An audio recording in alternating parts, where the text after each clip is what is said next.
Hey, I'm Justin Sincere, a licensed marriage and family therapist. I was reading through this list of, let's see, it's 37 classic and common questions therapists often ask. I'm not going to go through all 37, but just the first one I thought was pretty interesting to discuss and go into. I want not just my clients, but I want anybody watching this who may be interested in going to therapy or is already in therapy to have an expectation of what to expect and why. So the first question on this list is, what is the problem from your point of view? I think this is a really important question because it gets the client involved right off the bat. Therapy needs to be collaborative between a client and a therapist. It's not just the therapist saying what needs to happen. It's not just the therapist diagnosing and being the expert in the room. No, it's supposed to be client and therapist working together collaboratively. So, what's the problem from your point of view is a can be a really good way to get the client to identify what brings them to therapy, which is pretty darn important, uh, but also for them to explain what it's been like for them to at least start that process of explaining what the problem or problems have been like for them. The therapist can't the therapist cannot be the person telling the client what the problem is. We really have to be listening to the client and taking them very seriously with what the problem is or what their experience of the problem is or what they're identifying the problem is.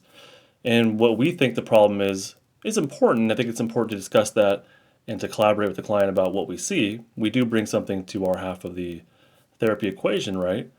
So that is important, but that can't be the only thing. So what we think might be the problem might not be the problem for the client. So it's really important to get their input on what they think the problem is. So I've had clients come into therapy that are concerned about their anger, but not concerned about their drug use, maybe. So I, as a therapist, might see a couple of different issues to work on, but the client might see one issue in particular that they're willing to work on. If I disregard that and focus on what I think the problem is, I risk losing them as a client altogether. And I'm not saying like for financial reasons this is a bad thing. I'm saying that we're not going to be able to be as helpful if we're focused on what we think is the problem without really addressing what we both can agree is a problem. I think it's a hell of a lot better than focusing on one thing. But yes, of course, I do think it is important for us as therapists to say, look, this is what I'm seeing as well. So if a client comes to me and says anger is their problem, I can agree with that. But also from a polyvagal level, I would say the anger is really the emotional experience of being in a potentially stuck fight state, a fight sympathetic state.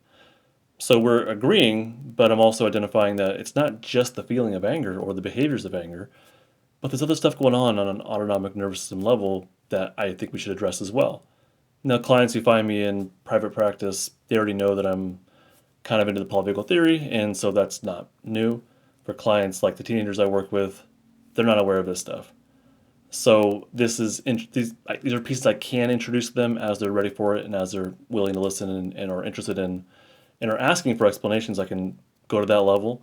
Uh, but when it comes to teen clients, I think it's really important that we agree on something to work on, and maybe we do identify there's other things that could be worked on, but we're not quite there yet. So we're going to focus on this one thing, or two things, or whatever it is.